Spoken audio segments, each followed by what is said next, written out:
C'est un joli travail pour quelqu'un qui, au départ, se dit non spécialiste That's good de la work. FN. Excellent work for somebody Merci who beaucoup. says that she's Vraiment, not a merci beaucoup. specialist. La Great, salle many a thanks. brièvement And la we would parole. like to know Madame. whether there are questions in the room for a brief Q&A session. Madam, you have the floor. Peut-être la réponse est évidente, mais maybe the vous answer dites is que obvious. c'est la Tunisie qui But a you said that remboursé it is les Allemands Tunisia et that paid back, ils ont emporté the l'argent et Germans. puis The Germans je took the suppose que money. c'est eux qui ont remboursé, non? Les Allemands, ah non, pas du tout. I suppose the Ah Germans non, non, pas paid du tout. back Ce and sont, reimbursed. No, not at all. Oui. No, no, there was no ce sont, reimbursement on non, the part non, of the ce sont Germans. les autorités tunisiennes The avec Tunisian authorities une did participation that. française qui ont Together with the French remboursé, participation, qui they ont remboursé paid l'Allemagne. back, Ce ne sont absolument the pas, advance that was made. c'est absolument pas l'Allemagne. Not Germany. No, Germany didn't reimburse anything. Une autre question? Another question? Do we know where this gold went? Where did it disappear Non, to? il a été emporté No, no, it was taken away. comme prise de guerre, si vous It was voulez, par les taken forces away d'occupation as a allemandes. war loot, if you will, by the German occupation. Ah non, il ne forces. s'agit pas d'un pillage sauvage. No, no, no, Il it's not, s'agit wild plundering. d'un vol We're organisé. talking C'est about pour ça qu'on emploie parfois le terme de theft. confiscation, That's mais je why le we trouve un often peu talk trop about seizure soft or pour la réalité. confiscation. It's a bit Mais too il ne s'agit soft pas d'un pillage as sauvage I'm fait concerned, par but X, it's not Y, des a voisins, wild etc. Pas du tout. plundering by X, Y, or Z. It's something that was really well organized. C'est le colonel Raouf It's qui s'est Colonel déplacé Raouf en personne à who Djerba came personally to pour Djerba uniquement cette spoliation for de this l'or des Juifs sole de Djerba. purpose of spoliation of the Djerba gold. Tu sais, That was his Raouf, mission. après You remember that la guerre, Raouf, after a the war, été en Syrie, went to où il a Syria, été chef adjoint where du he chef was de la the police deputy syrienne. head of Il a the sévi pendant un certain nombre head of the d'années Syrian police, and for a au number Chili, of en years, Syrie, puis après he il was est allé in au Chili, Syria, and then he went off to où Chile. il aurait été, And from what il n'a we jamais pu hear, être extradé du Chili, Raouf même à could l'époque de never be Salvador Allende, extradited les from démarches de Chile, Serge Klarsfeld, even at the time et of il aurait Salvador été à Allende, ce despite moment-là his, un agent de personal, Moscou. Initiatives, and he's supposed to have been Une dernière question? a Russian agent. Tu veux Any last intervenir, question? Claude? Would you like to say something, Claude, on that? Madame, No? vous voulez Madame? intervenir sur ce qu'a Would dit you Anne? like to put a question? No, Oui, I'd, oui, I'd oui, like to non, make non, my non. presentation if I may. Yes, you'll have the On floor va vous very shortly. débloquer, rassurez-vous.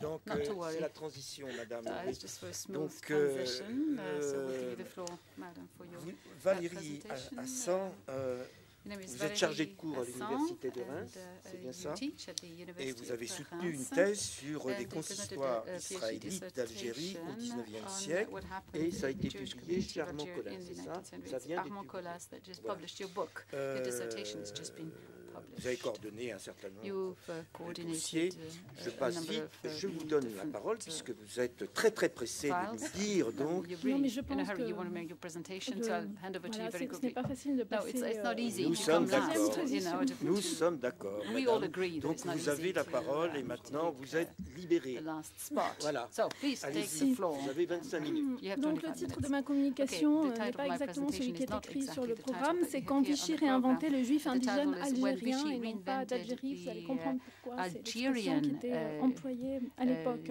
Jewish, Dans l'interminable or chapelet de la indigenous législation Jew, not from antisémite de Algeria. Vichy, In the incredible l'abrogation string of du décret Crémieux par la loi du 7 anti-Semite octobre laws of the Vichy 1940 regime, the repeal fut, comme on le sait, of la the première Crémieux decree, mesure publiée by the au law journal enacted officiel. on the 7th Elle of October parut 1940 avant même was, as le we know, statut the des first Juifs measure du that was 3 published octobre in the official 1940. journal.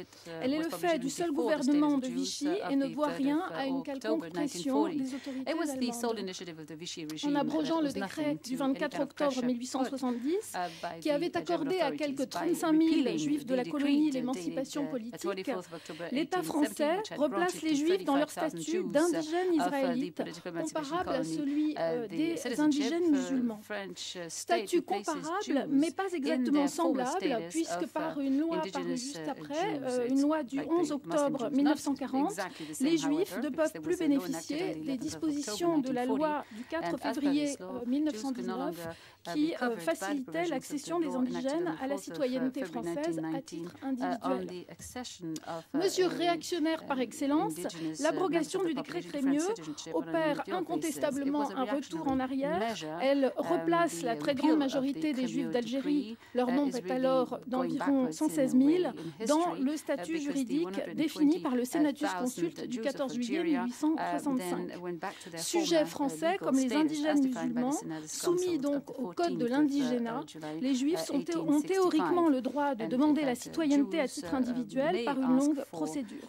Mais dans l'immédiat, ils sont privés de leurs droits politiques. Ils sont également soumis à la loi du 3 octobre 1940 portant statut des Juifs qui leur interdit l'accès à d'innombrables professions. Dans ces articles 4 et 5, la loi du 7 octobre 1940 prévoit certes des cas extrêmement limités, il faut bien le dire, de dérogations qui permettent à certains Juifs d'Algérie, dits indigènes, de demander à conserver le titre de citoyen. C'est à la faveur du classement et de l'ouverture très récente, cette année, de nouvelles archives au Centre des archives nationales d'outre-mer à Aix-en-Provence, que mon attention a été attirée par l'existence d'une commission créée spécifiquement pour statuer sur les demandes de dérogation.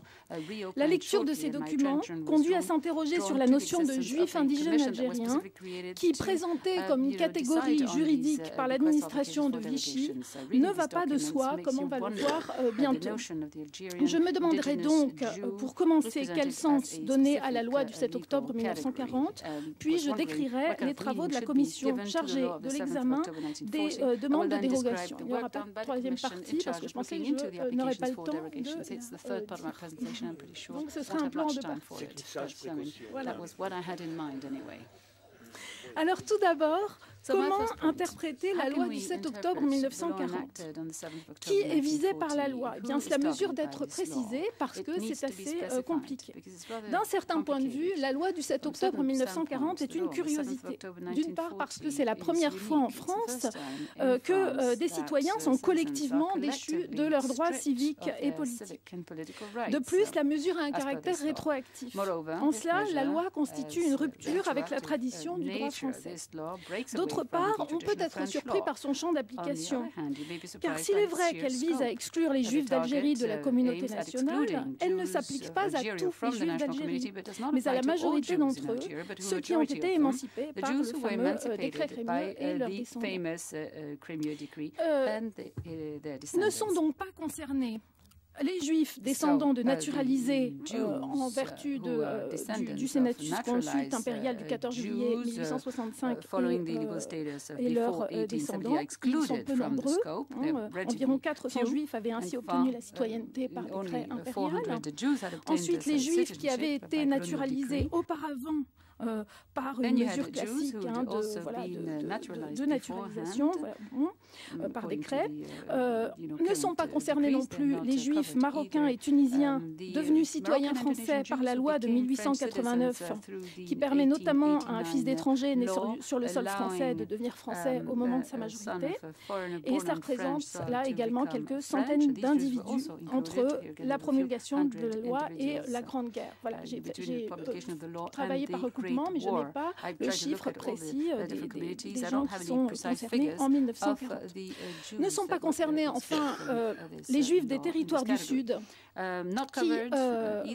qui n'ont pas bénéficié du décret Crémieux à une époque où le MZAB n'était pas encore attaché à la France. Il l'est en 1882. Maurice Eisenbett considère qu'il représente en 1931 2 à 3% de la population juive de l'Algérie, donc ça fait environ, à la louche, disons, 3000 personnes. Ne sont pas concernés évidemment les Juifs étrangers, pour l'essentiel originaires du Maroc et de la Tunisie. Sont visés par la loi, en revanche, les Juifs d'Algérie résidant en métropole. Un certain nombre d'entre eux, difficiles à déterminer, se sont installés en France à la suite de la crise anti-juive algérienne de 1898, puis dans l'entre-deux-guerres. Il en est de même pour les Juifs qui résident, les Juifs indigènes, dits indigènes, c'est-à-dire nés en Algérie, qui résident dans d'autres territoires de l'Empire français, notamment au Maroc, en Tunisie ou au Levant. Finalement, la loi du 7 octobre 1940 s'avère rapidement paradoxale et imparfaite du point de vue des fonctionnaires de Vichy, mais aussi de l'opinion coloniale. On serait même tenté de se demander pourquoi ne pas avoir ôté le titre de citoyen français à tous les Juifs d'Algérie qui en bénéficiaient. D'autant que pour un antisémite de la colonie, peu importait de savoir qu'un Juif soit marocain ou ses ancêtres fût né sur le sol algérien. Ce qui me conduit à m'interroger sur l'insistance du législateur à cibler, pour ainsi dire, le juif indigène algérien. Alors, qu'est-ce qu'un juif indigène algérien en 1940 ? Bien, malgré les connotations du terme indigène en français, on ne trouve dans la législation qui concerne les juifs d'Algérie et dans l'ensemble des documents qui entraient à leur statut, correspondances, notes, etc., rien qui relève d'une définition raciale. Un juif d'Algérie, à l'automne 1940, peut savoir s'il est juif selon les critères de Vichy par la loi du 3 octobre 1940 pour le statut des juifs, mais nulle part n'est défini ce qu'est un juif indigène. C'est que la définition va de soi. En effet, comme l'a montré Lord Davis, qui a travaillé plus particulièrement donc, sur la question des naturalisations, pas seulement de juifs, mais aussi de musulmans, la catégorie d'indigène a été inventée en France au XIXe siècle, précisément pour l'Algérie coloniale. Entre 1830 et 1865, le statut juridique des populations colonisées demeure incertain et varie selon les décisions de justice. Les indigènes ont-ils ou non la nationalité française? Le Senatus Consulte du 14 juillet 1865 vient mettre un peu d'ordre dans ce chaos juridique et constitue la matrice de la réglementation sur la nationalité dans tout l'Empire français. Les indigènes sont des sujets français. Autrement dit, ils ont la nationalité française, mais pas la citoyenneté. L'indigène a un statut spécifique. Il peut demander la citoyenneté, mais sous prétexte qu'il a gardé son statut personnel, il est soumis à un droit civil et un droit pénal spécifique. C'est un peu technique, mais vous allez voir qu'après, c'est important pour la suite. Concernant les Juifs en particulier, les Juifs d'Algérie, donc, le décret Lambrecht du 7 octobre 1871 a défini avec précision ce qu'est un indigène israélite. C'est un Israélite né en Algérie avant la conquête française ou dont les parents sont nés en Algérie avant 1830.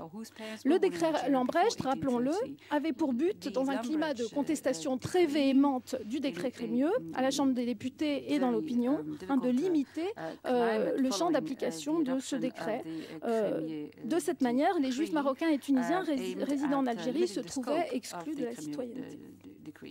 Je vais, aller très vite sur les raisons de cette abrogation parce que la question a déjà été maintes et maintes fois travaillée et bien mieux que ce que je vais dire là, notamment par les travaux de Michel Ansky, d'Yves Claude Aouat et de Michel Abitbol.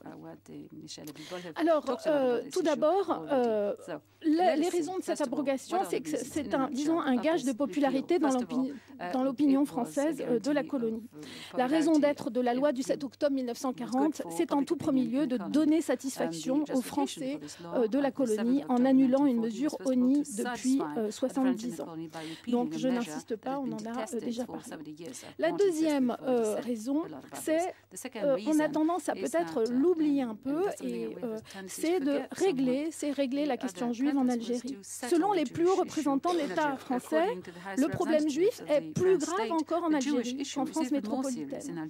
Les archives du Commissariat général aux questions juives contiennent de nombreuses notes, rapports, correspondances sur la question juive en Algérie.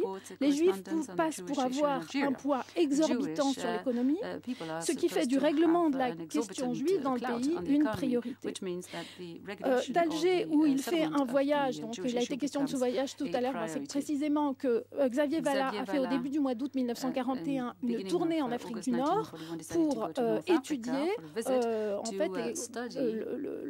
la faisabilité, enfin les conditions d'application, la mise en œuvre, disons, du statut des Juifs et surtout l'arianisation économique, en fait, puisque tout cela était un prélude à l'arianisation des biens, donc à la spoliation des biens.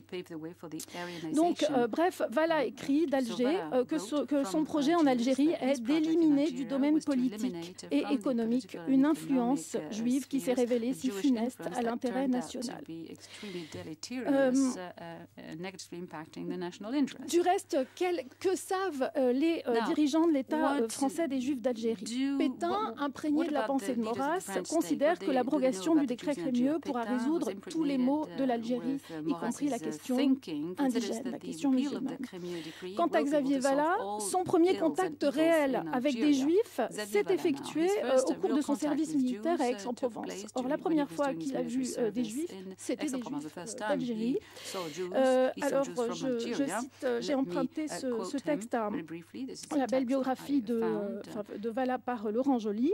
À part quelques fils de colons, ce contingent était surtout composé de juifs dont les pères étaient devenus citoyens français par la grâce du décret Crémieux, mais qui n'en étaient pas européanisés pour autant. Je n'avais pas besoin de ces constatations pour devenir anti-juif, mais il est sûr et certain que mon contact avec eux ne m'a pas donné raison de les considérer comme frères de race. Le juif d'Algérie ne ressemble pas à un Israélien français. Même les juifs de France s'en sont aperçus depuis la prise d'Alger et ne se sont pas fait faute de tenter d'y remédier en tâchant de les occidentaliser. Mais du point de vue des antisémites comme Vala, le juif d'Algérie, c'est pour ainsi dire le juif oriental par excellence, l'autre absolu, définitivement inassimilable. Dernier facteur qui a pu conduire à cette abrogation si rapide du décret Crémieux, c'est le désir de créer le projet de créer une frontière étanche entre indigènes et colonisateurs. Les juristes, les hauts fonctionnaires et les élus de la métropole s'accordent depuis les années 1870 pour voir dans le décret Crémieux l'une des plus graves erreurs politiques. Le décret constitue une référence, je cite Lord Davis, une référence paradoxale, plus exactement un contre-modèle, celui d'une naturalisation de masse et non contrôlée. Il pourrait constituer un précédent. La question se pose d'ailleurs 2 décennies plus tard, au moment de l'instauration du protectorat en Tunisie, où on se demande si les Juifs de Tunisie ne vont pas profiter de l'arrivée de la France pour réclamer l'émancipation politique. Bref, en Algérie, la question centrale dans la société coloniale, depuis le lendemain de la Première Guerre mondiale, c'est celle des droits politiques des indigènes musulmans. Or, dans ce débat, le décret Crémieux peut constituer, encore une fois, un précédent, puisqu'il octroie l'égalité politique à un groupe de population indigène. Ceux qui, parmi les Français, sont partisans d'une assimilation politique des musulmans sont, il faut bien le dire, favorables à une assimilation à la fois limitée et graduelle. Et s'ils sont favorables au droit de vote pour quelques dizaines de milliers de musulmans, c'est avant tout pour éliminer tout ferment de révolte, voire gagner la fidélité de l'ensemble des masses musulmanes. Cependant, l'idée de donner l'égalité politique à un petit nombre séduit quelques élites qui se trouvent soutenues précisément par des juifs et s'esquisse dans l'entre-deux-guerres un rapprochement judéo-musulman qui est certes très éphémère, mais qui n'échappe pas, disons, aux Français de la colonie. Ce rapprochement, en plus, est encouragé par la LICA. Bref, le soutien des Juifs à l'assimilation politique d'une minorité de musulmans est en quelque sorte démontré par le projet Bloom-Violette. Donc ce projet dont je parlais à l'instant, sans le nommer. Du point de vue des Français de la colonie, c'est bien par la faute d'un gouvernement juif, celui de Blum et de sa clique, que les musulmans ont failli entrer en force dans les conseils municipaux d'Algérie. Dans ces conditions, même si les antisémites clament haut et fort que cette mesure a été prise pour donner satisfaction aux musulmans, et s'il est vrai qu'elle peut donner l'illusion d'une restauration de la dîma, dont on avait parlé lors de la séance d'ouverture du colloque, l'abrogation du décret Crémieux permet de clore définitivement le débat. La frontière entre l'indigène et le colonisateur est totalement étanche. Donc, je vais vous parler maintenant des dérogations et de la commission chargée d'examiner les demandes de dérogation à l'application de cette loi que j'ai évoquée jusqu'ici. Alors, des dérogations, tout d'abord, pourquoi ? Après tout, pourquoi avoir prévu des dérogations ? Eh bien, cette mesure, en fait, est calqué sur le statut des Juifs du 3 octobre 1940 qui prévoit aussi une série de dérogations pour les Juifs ayant rendu des services exceptionnels à l'État, à la nation. Bref, deux raisons, j'essaie de résumer. Donner des dérogations d'abord pour donner une apparence de légalité et de logique à une mesure totalement unique, et ensuite pour s'attacher une petite élite qui servira de relais auprès de la population juive et garantira sa loyauté. Alors, ce qui nous l'indique, c'est un rapport qui a été demandé en fait par le Commissariat général aux questions juives, un rapport qui vient islamisant qui est un ancien militaire. Il s'appelle Robert Montagne. Il a été l'auxiliaire de Lyotet et il a ensuite enseigné. Il a eu une chaire au Collège de France. C'est quelqu'un qui était tout à fait estimé. Et on lui demande son avis sur l'abrogation du décret mieux et sur l'opportunité des dérogations. Et donc, je vais résumer. On a l'impression qu'il n'est pas très convaincu que cette mesure soit opportune. Pourquoi? Parce que cette mesure pourrait nuire à l'intérêt de la France. Parce qu'en effet, on a enlevé la citoyenneté à environ 110 000, entre 110 et environ 116 000 personnes qui nous étaient dévouées, qui étaient dévouées à la France. Or, il y a toujours la présence d'une population espagnole et italienne importante en Algérie. Et dit Robert Montagne, eh bien, il faut absolument faire des dérogations, dit-il, pour quelques centaines, voire 1 millier de gens qui serviront d'intermédiaires et éviteront de s'aliéner une communauté entière qui risque de se reconstituer. Donc je ne vais pas le citer, ce n'est pas grave. Je pense que j'ai résumé à peu près ce que je voulais. Comment dire il y a, donc maintenant que j'ai dit pourquoi, pour qui? Alors, il y a en fait 2 types de dérogations. Tout d'abord, des dérogations qui sont prévues par l'article 4 de la loi du 7 octobre 1940. Elles s'appliquent aux Juifs indigènes d'Algérie qui, enfin, anciens combattants, je résume, mais titulaires de la Légion d'honneur à titre militaire ou de la Croix de guerre. Les gens qui sont concernés peuvent faire la demande devant le juge de paix en réunissant un dossier et les délais, je résume encore, les délais sont très courts. On ne sait pas, je n'ai pas pu trouver le nombre de dérogations qui ont été ainsi accordées, mais j'ai par exemple l'exemple d'un juif, alors celui-là on le connaît, qui était en métropole, c'est le juriste William Walid, qui était un brillant professeur de droit et d'économie politique de la Sorbonne, par ailleurs très impliqué à ce moment-là dans les institutions d'aide sociale aux Juifs réfugiés, et bien, il a obtenu par décision du juge de paix de Montpellier du 6 décembre 1940 d'être maintenu dans ses droits de citoyen ainsi que son fils. Alors, on ne sait pas combien de gens sont concernés, on sait que les Juifs d'Algérie ont payé un lourd tribut à la Grande Guerre, mais finalement, il faut être décoré pour bénéficier de cette mesure. Donc, finalement, ça exclut beaucoup de gens. Alors, ces gens-là peuvent, ces Juifs-là, peuvent demander à bénéficier de l'article 5. Merci. Alors, que dit l'article 5 de la loi du 7 octobre 1940? Eh bien, que le statut de citoyen français pourra être conservé par décret contresigné par le garde des Sceaux et par le ministre secrétaire d'État à l'Intérieur aux Juifs indigènes qui se seront distingués par des services rendus au pays. Alors, je vais essayer de dire en quelques mots. Une commission est créée et spécialement nommée à cet effet pour examiner les demandes de dérogation. Cette commission, c'est une commission, disons, interministérielle, mixte, qui est présidée par un membre du Conseil d'État, qui comporte aussi un magistrat désigné par le garde des Sceaux et un fonctionnaire désigné par le secrétaire d'État à l'intérieur. En fait, il vient de la sous-direction de l'Algérie. Lorsqu'est créé le commissariat au général aux questions juives juste après, eh bien, on adjoint un représentant du commissariat général et ce sera René Gazagne, qui est le directeur du statut des personnes et qui va jouer un rôle déterminant dans cette commission.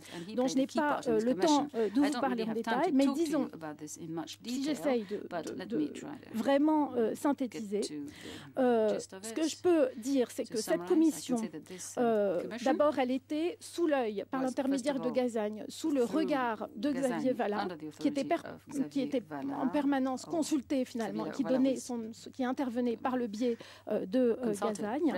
Ensuite, que cette cette commission, c'est assez frappant, s'est réunie bien après le débarquement allié en Afrique du Nord. Et donc, c'est assez incroyable parce qu'elle continue à traiter des dossiers.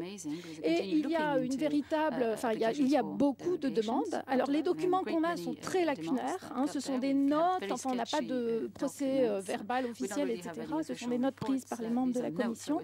Mais ce qui ressort de ça, je vais vous dire, c'est que pour les dossiers, pour les notes qu'on a, ça va du 2 mai 41 au 4 décembre 42. 1015 demandes sont examinées. Seules 13 dérogations sont non pas accordées, mais reçoivent un avis favorable. On peut faire un parallèle avec la commission qui est chargée de dénaturaliser les Juifs qui avaient été naturalisés en France depuis la loi de 1927, c'est-à-dire que c'est une commission qui travaille. Il y a tout un aspect bureaucratique qui jusqu'à présent n'a pas du tout été étudié. En fait, il y a une emprise bureaucratique de Vichy sur l'Algérie qu'on est étonné d'apprendre en feuilletant ces papiers-là, ces documents-là. Disons, voilà, je vais vous dire ce que j'avais prévu de vous dire, c'est que les travaux de la Commission mettent en évidence les difficultés de l'application de la loi et permettent de dessiner en creux la définition du juif indigène par les autorités de Vichy. Je prends deux exemples. La première question qui se pose à la Commission depuis sa première séance, c'est comment considérer les juifs d'Algérie installés depuis longtemps en métropole. Lagrange et Gazagne estiment qu'ils ne doivent pas être exclus de la communauté nationale parce qu'ils sont totalement assimilés. Le ministre de l'Intérieur, l'amiral Darlan, est du même avis. Mais Xavier Vallat s'y oppose immédiatement. Je cite dans une lettre, Monsieur le ministre de l'Intérieur, dans une lettre du 23 octobre 1941, paragraphe 3, demande que les Juifs algériens francisés par leur établissement dans la métropole, etc., soient admis à conserver la qualité de citoyens français. Il nous a été vivement déconseillé, au cours du voyage de Monsieur le commissaire général en Algérie, d'accepter ce point de vue. Pardon, c'est une note, c'est pas une lettre. Tous nos informateurs ont été unanimes pour nous dire que l'établissement dans la métropole ne francisait jamais les Juifs algériens et qu'ils restaient parfaitement juifs malgré des séjours prolongés en France. Bref, ceux-là devront aussi faire une demande de dérogation. Et le deuxième problème, et après je vous promets que je conclue, une deuxième question qui se pose à la Commission presque immédiatement, c'est comment interpréter l'expression « s'étant distingué par des services rendus au pays ». Ce n'est pas exactement des services exceptionnels rendus à l'État français, etc. Donc, quand on parle là, ils se demandent, en fait, les membres de la Commission se demandent s'il ne faut pas faire des dérogations de manière assez large. Ce n'est pas du tout ce qui se passe finalement, si je résume. C'est-à-dire que tous les gens, ce que constatent les membres de la Commission, c'est qu'il y a une majorité de dossiers qui sont des dossiers d'anciens combattants non décorés. Alors, on sent que la Commission est très réticente à rejeter leurs demandes.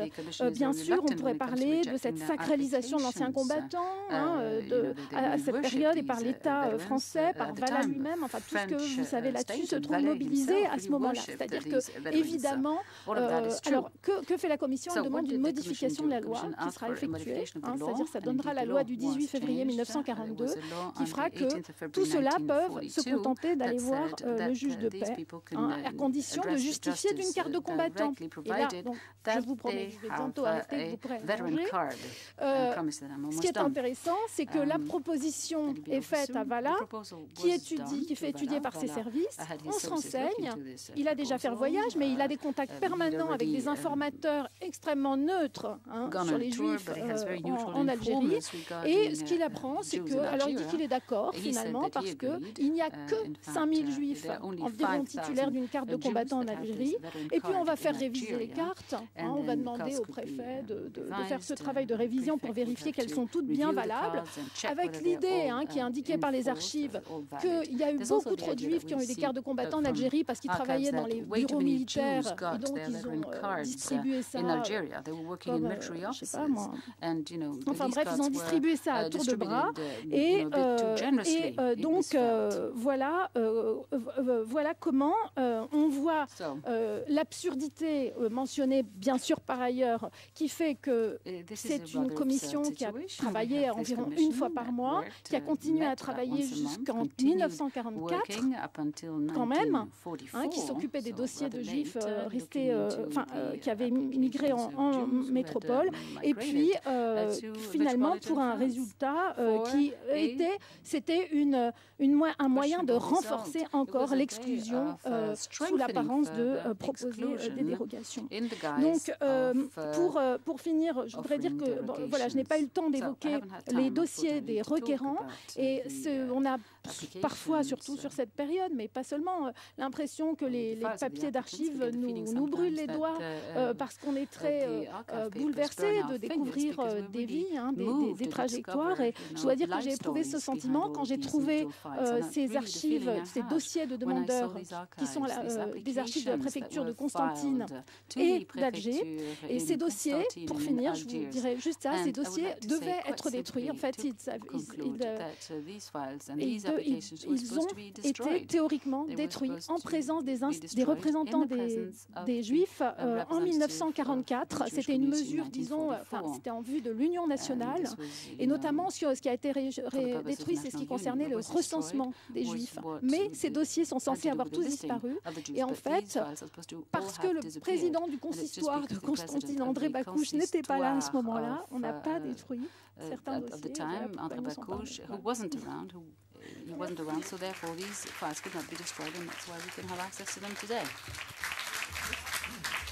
Merci beaucoup, madame, merci beaucoup. Nos estomacs ne crient pas misère, donc ils vont encore attendre un petit peu. Il m'a été demandé, et la salle va avoir la parole, il m'a été demandé de vous informer que vous ne devez pas laisser les sacs, etc. dans la salle. Merci. Donc vous occupez notamment de vos estomacs. When you go and relieve your stomachs during lunch. We can have a short Q&A now. Monsieur avait demandé le premier. Monsieur, the gentleman there asked the first. It's just a comment about the very interesting presentation, actually fascinating, by Valérie Hassan. I'm wondering whether the status of the indigenous status should be seen in a post-Ottoman world. Of course, indigenous status has enabled to make a difference between indigenous and colonialists, but it's also, as in Egypt, served as du reste des Rayad, c'est-à-dire des ressortissants ottomans qui n'étaient pas protégés capitulaires. Et voilà, non, simplement pour signaler que Robert Montagne vient de publier un gros ouvrage sur l'Égypte indépendante en 1938, lorsqu'il est amené à se prononcer sur cette question de l'opportunité ou non de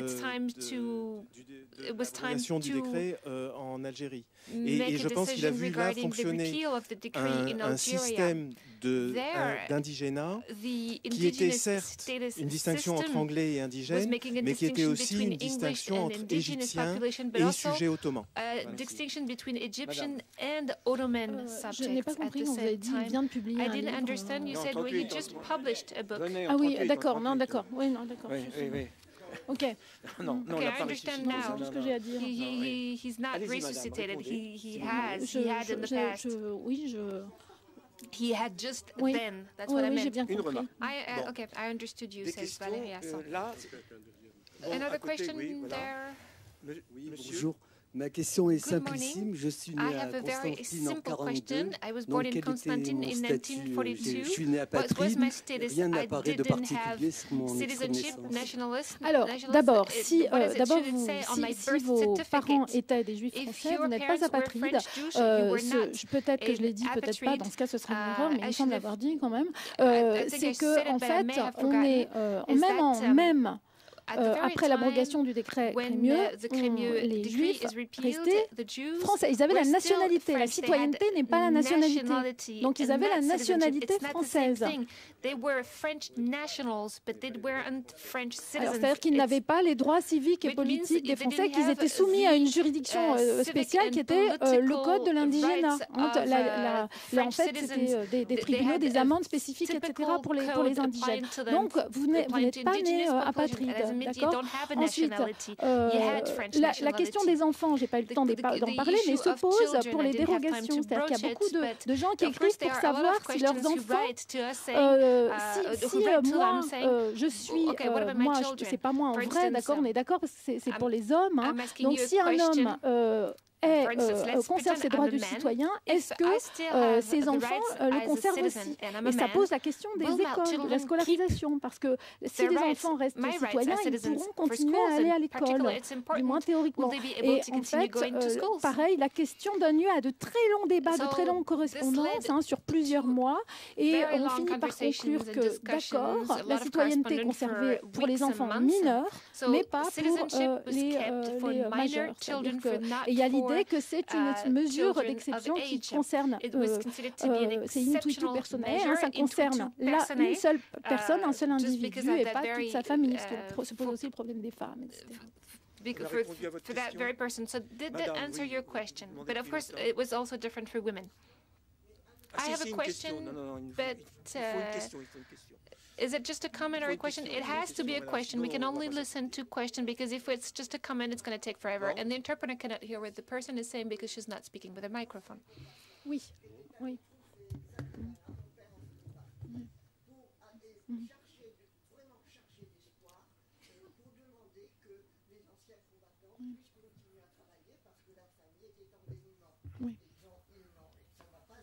Ouais, ils ont été très mal reçus. Très mal reçus.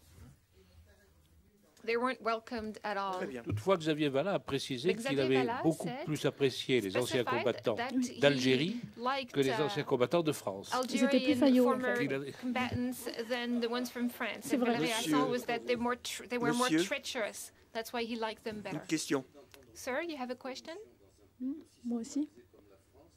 Oh non. And the interpreter cannot hear what the person is speaking without a microphone. Non, parce que c'est à Vichy. C'est à Vichy qu'elle siège, cette commission. Ah voilà, alors tout comme on a continué à dénaturaliser à tour de bras jusqu'au dernier moment. People continue to be denaturalized up until the last minute. Two more questions? Monsieur, oui. Sir? Les Américains ont débarqué le 8 novembre. Combien de temps a-t-il fallu pour que les Juifs retrouvent leurs droits de citoyens français? Bon, ça c'est facile à répondre, allez-y. Oui, donc alors c'est qu'en fait l'abrogation du décret Crémieux a été prononcée une deuxième fois, donc par Giraud, et d'ailleurs au nom de l'égalité entre les indigènes. On est dans notre sujet. Et donc il a fallu en effet la pression des Américains pour que le décret Crémieux soit rétabli, remis en vigueur après l'arrivée de De Gaulle. Voilà, donc c'est en octobre 1943. De Gaulle's arrival, so it's in 1943, September or December, if the interpreter heard correctly. On a évoqué dans un des exposés précédents la question de Vichy pour savoir si sa motivation principale était l'esprit colonialiste ou le racisme ou la xénophobie. Et je me demande si, je voulais savoir à votre avis si cette affaire du décret Crémieux que vous avez beaucoup liée à la relation et la peur que les musulmans ne soient pas contents, etc. Bon, ça c'est quand même souvent ce qu'on dit. Si c'est pas aussi un fait de xénophobie. C'est plutôt M. Jean-Pierre Azéma qui insiste là-dessus, sur ce côté xénophobe de Vichy. Et j'ai simplement une expérience personnelle. d'un ami, arménien, parce que les Français étaient embêtés aussi avec la demande de citoyenneté des Arméniens, qui m'a dit un jour, toi, tu es marié avec un Français du décret Crémieux. Je n'avais jamais entendu parler de ça, évidemment, c'est il y a assez longtemps, et je me suis dit, peut-être que lui, il est jaloux parce qu'on ne lui a pas donné la nationalité française. Comment dire? Oui, en fait, d'un mot, je crois précisément avoir évité d'insister sur cette question que c'est l'argument invoqué par les autorités de Vichy et par la puissance coloniale, systématiquement par les autorités coloniales, je veux dire sur le terrain, c'est on va faire plaisir, on va donner satisfaction aux musulmans. Bon, vous le savez, on en a parlé déjà, qu'en effet, qu'il y a la question de cette difficulté à connaître véritablement la réaction des musulmans. On a bien vu là, quand il y a eu ces exposés hier sur la propagande et comment mesurer l'efficacité de cette propagande. On a en effet des montagnes de rapports qui disent, qui commentent la réaction des musulmans au décret Crémieux. Il y en a qui s'en réjouissent, bon voilà, qui vont voir peut-être une opportunité, qui vont y voir peut-être une remise en vigueur de la DIMA, mais en fait c'est pas ça du tout. Et puis en fait, les gens les plus éclairés, notamment les nationalistes, quel que soit leur courant d'ailleurs, ne s'y laissent pas tromper et voient bien que la France peut reprendre ce qu'elle donne et ils voient un motif supplémentaire de se révolter contre le colonisateur. Merci. C'est une bonne réponse, je pense. Une dernière question est possible. Non? Alors, vous ne laissez pas vos sacs et vous allez remplir vos estomacs. Please do not leave your belongings and go fill your stomachs. Ah, je ne sais pas, moi.